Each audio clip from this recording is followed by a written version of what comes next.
Vande Mataram dear students. आज हम देखने वाले हैं चैप्टर नंबर 11 गुदड़ साई, गॉडेड साई। सबसे पहले देखेंगे पाठ का परिचय। तो पाठ का परिचय है जयशंकर प्रसाद की इस कहानी में नायक गुदड़ साई के स्नेह और वात्सल्य का स्वाभाविक चित्रण किया गया है। यानी ये जो कहानी है उसके रचयिता कौन है? जयशंकर प्रसाद। और ये कहानी के नायक कौन है? गुदड़ साई। यानी उनके बारे में बताया गया है, उनके स्नेह और वात्सल्य का चरित्रण किया गया है। पर कैसा चरित्रण है? स्वाभाविक, यानी एकदम नेचुरल चरित्रण किया गया है। अब देखेंगे पाठ का उद्देश्य। स्नेह और वात्सल्य की भाव की अनुभूति करवाना, दया भाव तथा क्षमा आदि गुणों का विकास करना। ये पाठ का उद्देश्य क्या है? कि विद्यार्थियों के अंदर सहकार की और परोपकार की भावना जागृत हो, वात्सल्य की आपको अनुभूति हो और दया भावना और क्षमा के गुणों का आपके अंदर, हमारे अंदर विकास हो। ओके, अब चैप्टर को देखते हैं। साईं, ओ साईं, एक लड़के ने पुकारा। साईं घूम पड़ा। उसने देखा कि एक 8 वर्ष का बालक उसे पुकार रहा था। यानी यहाँ पे साईं कौन है? ये है, और 8 वर्ष का बालक ये है। तो ये साईं को बुला रहा है और साईं उसको देखते हैं। आज कई दिनों बाद उस मोहल्ले में साईं दिखाई पड़ा है। साईं बैरागी था, माया नहीं, मोह नहीं। यानी साईं कैसे थे? साईं ये जो मोहल्ला है वहां पे आज बहुत दिनों के बाद आए थे और उनका स्वभाव कैसा था? बैरागी थे। उनको किसी भी चीज का मोह या फिर माया नहीं थी। परंतु कुछ दिनों से उनकी आदत पड़ गई थी कि दोपहर को मोहन के घर जाता, अपने 2-3 गंदे गुड़द यत्न से रखकर उन्हीं पर बैठ जाता और मोहन से बातें करता। यानी साईं कैसा था? जिसको किसी का मोह नहीं था, किसी से माया नहीं थी। पर वो कुछ दिनों से उसकी आदत क्या पड़ गई थी कि वो मोहन नाम का लड़का है, उसके घर हर रोज जाता था और अपने 2-3 गंदे गुड़द, यहाँ पे गुड़द का अर्थ होता है फटा पुराना कपड़ा। तो वो अपने इसके घर जाता और अपने फटे पुराने कपड़े हैं उसको रख कर उसी के ऊपर बैठ जाता था और फिर वो मोहन से बातें करता था। जब कभी मोहन उस गरीब को गरीब और भीखमंगा जानकर माँ से अभिमान करके पिताजी की नजर बचाकर कुछ साग रोटी लाकर दे देता, तब उस साईं के मुख पर पवित्र मैत्री के भाव का साम्राज्य छा जाता। क्या बताते हैं कि ये लड़का है, वो मोहन को, वो जो लड़का है उसका नाम क्या है? मोहन। तो मोहन है वो गरीब और भीखमंगा जानकर, ये इनको गरीब और भीखमंगा जानकर माँ से अभिमान करके, यानी हम लोग पैसे वाले हैं, उसके पास कुछ है नहीं, तो वो उसको साईं को ऐसा बताकर और खुद पे अभिमान करके कि हमारे पास बहुत सारा है, ऐसा कहकर वो पिता की नजर बचाकर, यानी पिताजी से छुपाकर, यहाँ पे नजर बचाना एक मुहावरा है जिसका अर्थ होता है नजरों से छुपाकर वो कुछ साग रोटी यानी सब्जी रोटी मोहन को लाकर दे देते था, उसको खाने के लिए अपने घर से ले आता था। तब उस साईं के मुख पर पवित्र मैत्री के भाव का साम्राज्य छा जाता। जब ये लड़का मोहन और साईं के लिए सब्जी रोटी साग रोटी लाके देता था तो साईं के मुख पर पवित्र मैत्री का अर्थ होता है दोस्ती, यानी पवित्र दोस्ती का साम्राज्य उनके मुंह पर उसकी रेखाएं दिखने लगती थी। गुदड़ साईं उस समय 10 वर्ष के बालक के समान अभिमान, सराहना और उलाहनों के आदान प्रदान के बाद उसे बड़े चाव से खा लेता। यानी गुदड़ साईं ये 10 वर्ष के, वो भी कैसे बन जाते थे? ये 8 वर्ष के लड़के के सामने वो खुद भी 10 वर्ष के बालक के समान बन जाते थे और अभिमान सराहना का अर्थ होता है बढ़ाई, प्रशंसा, और उलाहनों का अर्थ होता है शिकायतें। यानी वो लड़के के साथ वो क्या करते थे, उसकी प्रशंसा करते थे, उससे उसकी बढ़ाई करते थे, उसके साथ शिकायत करते थे। तो ऐसी सारी बातें करने के बाद उसकी ऐसी बातों का आदान प्रदान करने के बाद वो वही खाना चाव से खा लेते थे जो ये लड़का लाता था। मोहन की दी हुई एक रोटी उसकी अक्षय तृप्ति का कारण होती थी। यानी मोहन के द्वारा जो भी उसको खाना दिया जाता था वो उसकी अक्षय तृप्ति यानी ऐसी संतुष्टि जो कभी समाप्त नहीं हो सकती थी, ऐसी संतुष्टि उनको मिलती थी। एक दिन मोहन के पिता ने उसे देख लिया। यानी ये जो लड़का था जो साईं के लिए खाना लाता था, उसके पिता ने एक दिन उसको देख लिया कि वो किसी को खाना खिला रहा है। वे बहुत बिगड़े। ढोंगी फकीर से उनको साधारण और स्वाभाविक चिढ़ थी।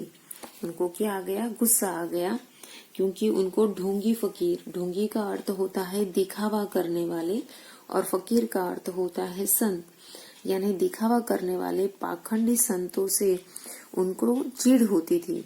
उनको वो अच्छे लगते नहीं थे। मोहन को डांटा कि वह लोगों के साथ बात न किया करे। साईं हंस पड़ा और चला गया। मोहन के पिता ने क्या किया, मोहन को इनको खाना देता देखकर उन्होंने मोहन को डांटा और ऐसे लोगों से बात न करने के लिए बताया, बात करने से मना किया। तब उस वक्त साईं वहीं पर थे और साईं वहां से हंसकर वहां से चले जाते हैं। उसके बाद आज कई दिनों बाद साईं आया और वह जानबूझकर उस बालक के मकान की ओर नहीं गया, परंतु पढ़कर लौटते हुए मोहन ने उसे देखकर पुकारा तो साईं लौट आया। यानी उस दिन जिस दिन उसके पिताजी ने मोहन को डांटा था, उस दिन से साईं ने वहां पे आना छोड़ दिया था, पर आज बहुत दिनों बाद वापस वो उसी जगह पे आते हैं और जानबूझकर वो लड़के के सामने, वो लड़के का जो घर है, उसका जो मकान है, उस तरफ वो जाते नहीं है और वहां से वो लौट जाते हैं। पर मोहन नाम का लड़का है, वो पढ़ाई से लौट रहा था। उसने साईं को देख लिया और वो साईं को पुकारता है तो साईं लौट आते हैं। मोहन, तू आजकल आते नहीं, तुम्हारे बाबा बिगड़ते थे। नहीं, तुम रोटी ले जाया करो, भूख नहीं लगती। अच्छा, कल जरूर आना, भूलना मत। साईं लौट के क्या कहते हैं, मोहन। तो मोहन पूछता है, तुम आजकल नहीं आते?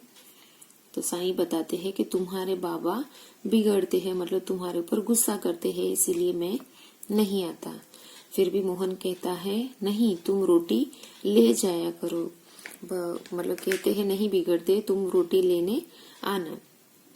तब साईं बताते हैं कि भूख नहीं लगती, यानी उनको अब भूख लगती नहीं, यानी रोटी की उनको जरूरत नहीं है।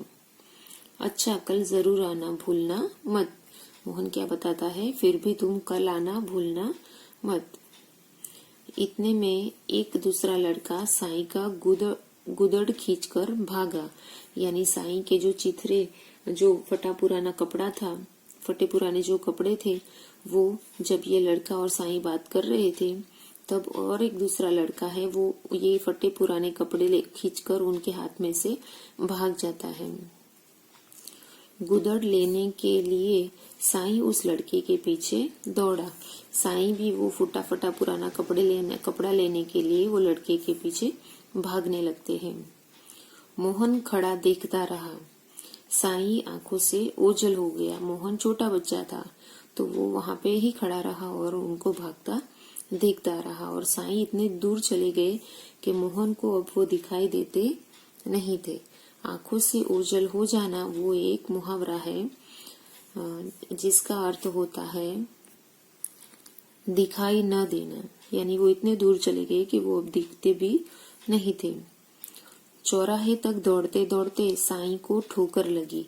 वह गिर पड़ा, सिर से खून बहने लगा। साईं जो अपने गुदड़ लेने के लिए, अपने फटे कपड़े लेने के लिए वो लड़के के पीछे भाग रहे थे, उस समय उनको ठोकर लगती है और वो नीचे गिर जाते हैं और उनके सिर पे चोट आती है और उसमें से खून निकलने लगता है। खिंचाने के लिए जो लड़का उसका गुदड़ लेके भागा था वह डरकर ठिठक गया। खिंचाने के लिए का अर्थ होता है सिर्फ उनको परेशान करने के लिए। जो लड़का उनका हाथ में जो गुदड़ था वो लेकर भाग गया था, वह भी डरकर ठिठक गया। ठिठक का मतलब होता है रुक गया, अचानक वो रुक जाता है। क्यों रुक जाता है? कि ये साईं है, उनके सिर पे चोट लगी है और उनके सिर से खून निकलने लगता है। तो वो तो सिर्फ उसको परेशान करना चाहता था, साईं को चोट पहुंचाना चाहता था नहीं, तो इसीलिए वो डर जाता है और वहीं पे रुक जाता है।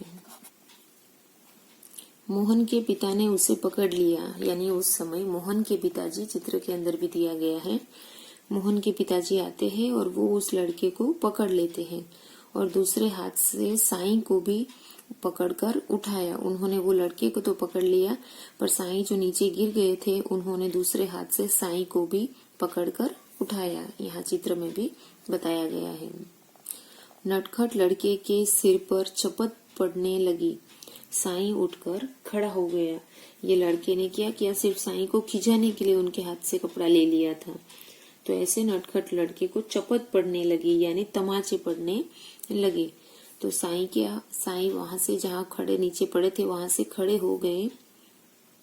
मत मारो मत मारो, चोट आती होगी, साईं ने कहा और लड़के को छुड़ाने लगा। यानी साईं को चोट लगी थी, फिर भी वो क्या करते हैं, वो उस लड़के को मारने से मना करते हैं और उसको छुड़ाने की कोशिश करते हैं। मोहन के पिता ने साईं से पूछा, तब चिथड़े के लिए दौड़ते क्यों हो? यानी जब वो साईं लड़के को मारने से मना करते हैं, तब मोहन के पिता उससे पूछते हैं कि अगर आपको उसकी जरूरत नहीं थी वो कपड़े की, तो इस लड़के के पीछे आप क्यों दौड़े? वो चिथड़े के लिए आप उनके पीछे क्यों दौड़े? ओके, तो यहाँ पे ये वीडियो को हम स्टॉप करते हैं। नेक्स्ट वीडियो में हम लोग देखेंगे कि साईं जो अपना जो गुड़द है उसको चोरी करने वाले के पीछे क्यों दौड़ते हैं, उसका क्या रीजन बताते हैं, वो हम नेक्स्ट पार्ट में देखेंगे। Okay, bye students.